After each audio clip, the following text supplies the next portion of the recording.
Imagine waking up one morning and learning that nuclear missiles capable of destroying entire cities were just minutes away from your country. In October 1962, the world came closer to nuclear war than at any other point in history. The United States and the Soviet Union, the two most powerful nations on Earth, stood on the edge of a conflict that could have killed millions. For 13 tense days, leaders, soldiers, and ordinary citizens waited anxiously, unsure if the next sunrise would come. This is the story of the Cuban Missile Crisis, the event that almost started World War III. After World War II, the United States and the Soviet Union emerged as global superpowers. The United States promoted capitalism and democracy, while the Soviet Union supported communism. Although they never fought directly, they competed in what became known as the Cold War. Both nations built massive nuclear arsenals. By the early 1960s, each side had enough nuclear weapons to destroy the other many times over. Tensions were already high when a major political change occurred just 90 miles from the coast of Florida. In 1959, revolutionary leader Fidel Castro took control of Cuba and formed a close alliance with the Soviet Union. This worried American leaders because Cuba was so close to the United States. Soviet leader Nikita Khrushchev wanted to strengthen Cuba and protect it from a possible American invasion. He also wanted to balance military power. At the time, the United States had nuclear missiles stationed in countries near the Soviet Union.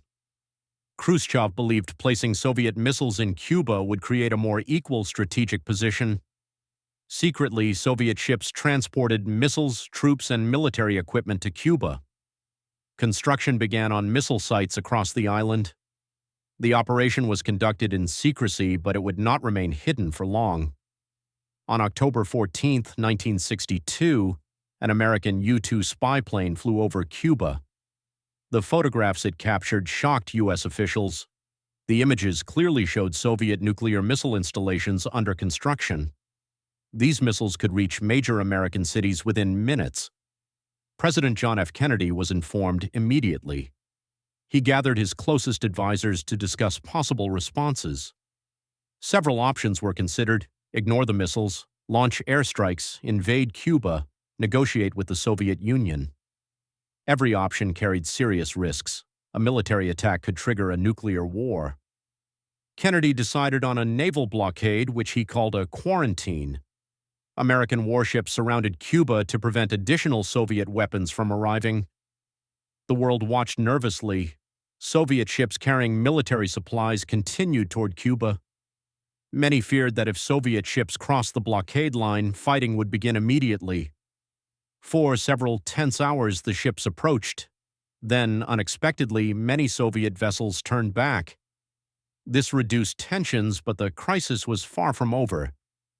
Meanwhile, American military forces were placed on high alert. Nuclear bombers stood ready. Missile crews prepared for possible war. Citizens stocked food and supplies, fearing the worst. The world had never been closer to nuclear destruction.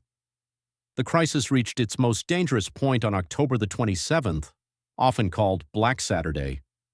An American U-2 spy plane was shot down over Cuba. Its pilot was killed. Military leaders urged Kennedy to retaliate.